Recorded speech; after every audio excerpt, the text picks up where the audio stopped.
Like, I saw my own pain and my own suffering of what I have experienced in my life.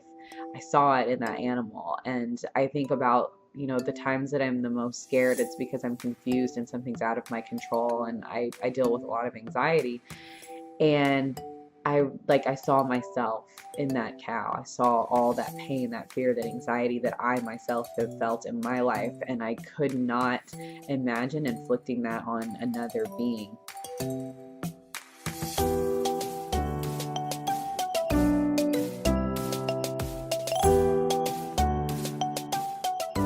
Everyone, thank you so much for tuning back into my channel. I'm so happy that you are here. Thank you for all your love and support and just watching these videos. It means a lot to me as I'm just getting started. So I just want to start off the video with just thanking you guys, the viewers and my followers. So I recently did a video about the 5 films I suggest watching before you go vegan. And I wanted to do this video about my journey and what happened to me after I watched those documentaries and those films I suggested in my last video. So I am telling you this because I believe in an easy transition. And some people may disagree. Some people may believe that, some people should be able to go vegan overnight. Personally, for me, it was really hard to do that. I first ended up watching the documentary What the Health. I first went vegan for selfish reasons for myself. I didn't really think about the impacts on the environment. I didn't really think about the animals as much as how eating their flesh and secretions impacted my health. And so when I first watched What the Health, I went vegan and I cleared out everything in my fridge and I decided that I was going to do this. And I did it for about a week. And it was really difficult because you are essentially teaching yourself how to learn again.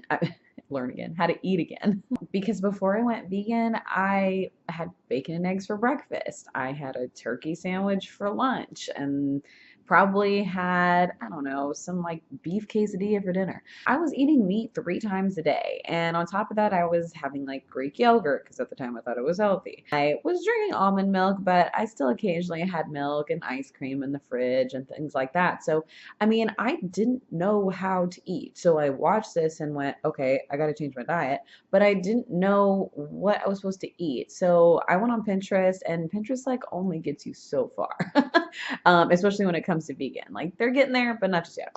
And I kind of did a little bit more research, and one of the first products I found was Gardein. And I found that I could find them at my local grocery store, HEB, and I found out that I could find them at Whole Foods and Target.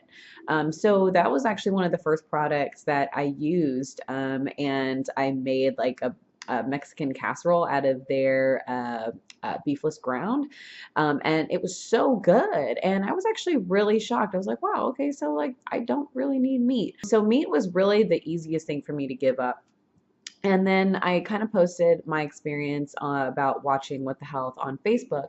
And I kind of got like some mixed reviews from my friends. Some people were already vegan, were like, girl, that's amazing. Like, do it. And then I had some other people that were like, don't believe what you hear on or watch on What the Health. And you should, continue to eat animal products. And so I was like just really confused. I really didn't know what to think. Like, was what I was seeing in What the Health really true? Are my friends telling me the truth? Should I kind of like do 50-50, like sometimes give up meat during the week, or like maybe have it one time out of the week? I really wasn't sure, but I just felt this like gut feeling, like I just need to try it. Like I just need to try to at least give up meat at least. And so that's what I did. And I was like pretty much vegan for like a week. And I think what broke me was like queso. I wasn't ready to give that up yet. So I told myself, okay, well, I'm just going to be vegetarian. I feel like vegetarian is easier. And the reason why I decided to go vegetarian, or really pescatarian, because I was still eating fish and shrimp and stuff. And I think that it was easy for me because what got hard was when I went out to eat. Like it was so hard. I didn't know how to navigate yet going out to eat with friends and like the menus at restaurants, because when you're vegan and sometimes it can get hard. But after you've been vegan for a while, you kind of know how to substitute things out and tell the cooks or the chefs, hey, I'm vegan. Is there something you can do? And most restaurants are pretty open to that. And I didn't really know how to do that yet. So that's why I decided to be pescatarian, because I knew, okay, I can still eat cheese and eggs and fish, and I knew I could always find something on a menu at a restaurant. And so I ended up doing that. After I became pescatarian, I still didn't eat meat. I haven't eaten meat since I became pescatarian back in um July of last year. So it's been a whole year that I haven't eaten meat, at least. Actually, no, I lied. Okay, so what happened after I decided to go pescatarian and I gave up meat, me and my boyfriend went on a double date with his brother, and we went to this place called Pluckers in Texas, and as like a wing bar. And we ended up going there, and I told myself, well, it's a special occasion and I haven't eaten meat in a month, so I'm gonna eat chicken. I could not bring myself to eat beef or pork at all. But I was like, okay, I'll eat chicken. So I got this chicken, and I used to love this chicken. It was like this sriracha glazed, peach sriracha glazed chicken. And I got this chicken, and they brought it out to me, and I took like 2 bites, and I was like, this is nasty. And I tell you that because when you go vegan, your taste buds are going to change, especially once you give up meat and you start eating all these different foods and more veggies and fruits. Like, your palate changes and you are starting to experience flavor again for the first time ever. And crazy enough, I thought it was so gross. And so my boyfriend was like, is it good? And I was like, no, not really. And I was like, I used to love this place. And so I just asked the lady for some more celery sticks and some and the sauce that was coated on the chicken, because the only reason why we like meat is because of the plants we season it with and all the sauces that are made from plants that we put on it. After that, I was like, I don't want to eat meat again. So I tell you that because I think it's kind of like it was a good experience for me to realize after giving up meat, like I didn't need it and I didn't want it after a while. So I was essentially pescatarian for about like 9 months, I would say. And it really wasn't until, so back up. So I started watching documentaries again. Like, I go on these like spurts of where I watch documentaries a lot, and then I'm like, oh, I'm sad. So then I can't watch them for a while. I was on Netflix and I saw that Leonardo DiCaprio has his film called The Flood, or Before the Flood. And it's all about climate change. And so I watched that, and I was like really inspired about how to become more zero waste, and how to have more practice more sustainability. So I was kind of looking up all these different things about how to, use reusable produce bags and straws that are stainless, and all these just different ways to be zero waste. And in my quest to doing that, I was listening to a podcast about sustainability, and they actually had, sorry, that's our dog. I watched this, so I was listening to this podcast about sustainability, and they had an animal rights activist on, and she was talking about the dairy and the egg industry. And funny enough, like, I had been really passionate about not eating meat, but I did not do my research about dairy and eggs. And she explained the process. Hey, mommy, come here. No? Okay. All right. Well, that's our dog, Frankie. I'm sure she'll come over here eventually. So I was explaining the process of dairy and eggs. And she explained how in the dairy industry that a cow has to be pregnant in order to produce milk. And crazy enough, and a lot of vegans will tell you this, that we're so manipulated by advertising and so brainwashed about our food system that we don't even think about the fact that a cow has to be pregnant to produce milk. You just think, oh, she's a dairy cow. She just has milk for humans. And that's totally not true. So she explained the fact that, you know, a dairy cow has to become pregnant and they carry that child just as long as we do as humans for 9 months. And when that child is born, it is taken away from her. And if it is a male, it is killed after about 16 weeks, and sometimes less than that for veal. And if it's a female, she will repeat the same cycle as her mother to produce milk. And when that dairy cow mother is spent and can no longer produce milk, she's then slaughtered for cheap 99-cent hamburger meat. And I didn't understand before that how cruel this industry was. And I told myself, okay, well, dairy is out. And then she told the story about how eggs are produced and the whole process behind that, and that because males have no real monetary worth to corporations because they can't produce eggs, and they are actually there to protect the hens. They are killed and emaciated on the first day of their life, and they're either you know, shredded and chopped up alive or thrown away in the trash. It's really despicable practices. And so I realized, like, you know, cage free doesn't mean anything.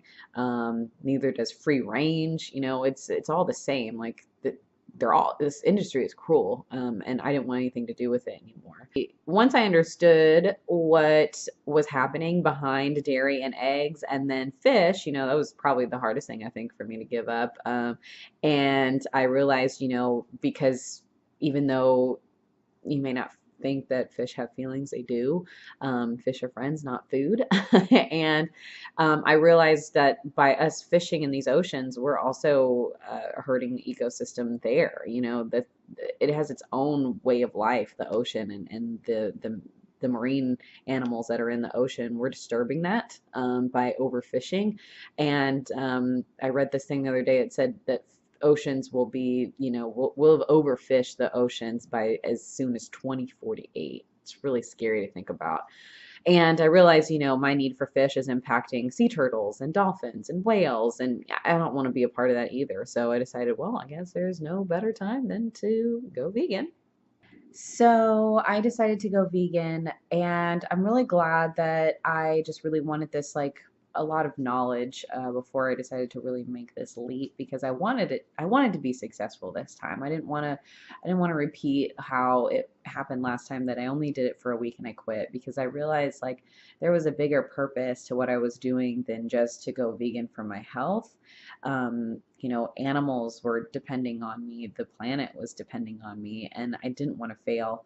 And so I watched a lot of documentaries, and one of the documentaries I watched just literally changed my life forever. And I can't think of what the name of the documentary is, but the first 30 seconds of this documentary are just really powerful.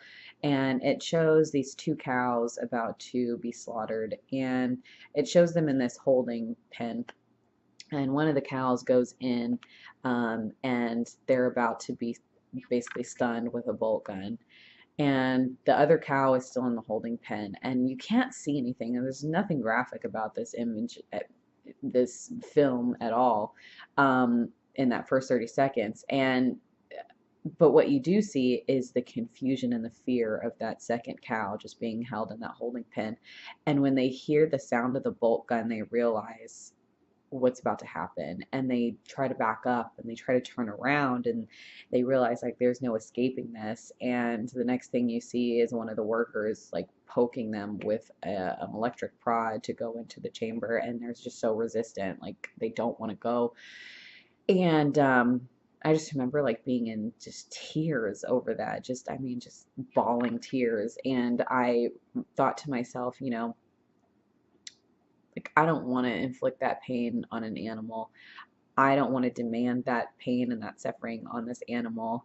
I recognize by watching that film, just the first 30 seconds, that even though we can't communicate with animals the way, like, they communicate with their own kind, doesn't mean that what they feel isn't valid. Like I saw my own pain and my own suffering of what I have experienced in my life. I saw it in that animal. And I think about, the times that I'm the most scared, it's because I'm confused and something's out of my control. And I deal with a lot of anxiety.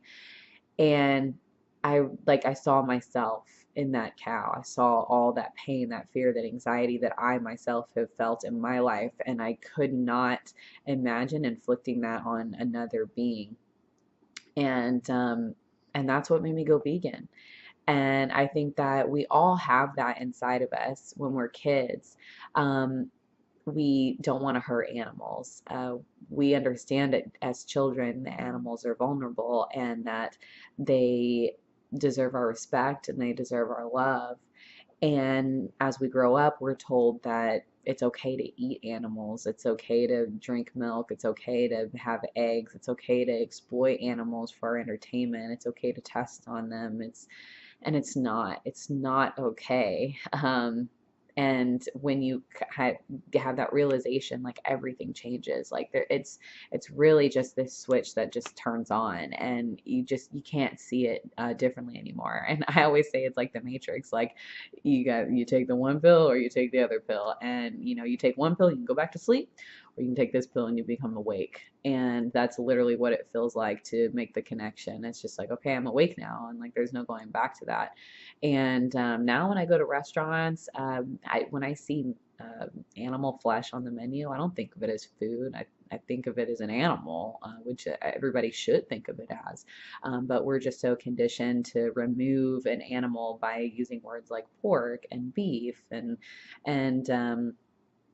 we don't even think about it. We don't even think about the process of how that animal was killed and the life that they lived and the suffering that they went through and how it got to our plate. We're so far removed from our food, and advertising such as like free range and humane, they make us feel better about those choices, but we have to get real with ourselves and realize like there's nothing humane about killing someone who doesn't want to die, who still has a life to live, who has a family, who has wants and needs of their own. Just because we don't speak that same language doesn't mean that they don't have intense feelings or emotional connections to the world around them. And we just have to be mindful of that and be respectful of that. And so I tell you that as my journey because everybody's journey is going to be different.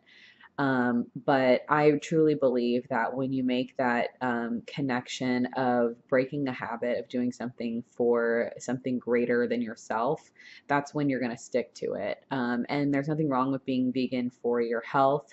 But I believe that sometimes it's harder for those people to stick to living a vegan lifestyle because they're just concerned about themselves. So as like an example of that is someone who is a smoker, and they have a family member who tells them, I love you and I don't want you to get sick or to die from cancer from smoking. Can you please stop? And a lot of times those are the people that stop, because they realize like they love that person more than their habit. And that's what being vegan is all about. I love the planet more. I love the animals more than eating meat for a 15-minute meal. Like their life is worth more than my taste and my pleasure. And I can't even think of any other way I would live now. Like now that I've been vegan for a while, there's no other way I would rather live. I don't even know how I ate before this, because it's really achievable and it's sustainable and it's healthy and it's about preaching peace, and I'm all about peace and love. And I realize that I can't be about peace if I can't even have peace on my plate. And so every meal now, I feel so good that, I'm eating things that are fueling my body. And someone once said to me as well too, who also is vegan, that nothing dead is going to give you life. And I never thought about it like that. I'm eating this dead animal flesh and I'm thinking that it's supposed to give me vitality and energy, and it doesn't. Like it's given me depression and anxiety and weight gain and and heart problems, and it's a whole mess of issues. But what could I expect death to give to me? Death is going to beget death. But plants are alive, and that's what's going to keep you living and healthy and happy. So I thank you so much for tuning in. Let me know if there's anything else that you'd like for me to talk about. You guys are so amazing. I appreciate you every single day, and it's such a blessing to know that somebody's out there watching these videos. So thank you so much. Enjoy the rest of your day, and I hope that you live honestly, live peacefully, and live gratefully.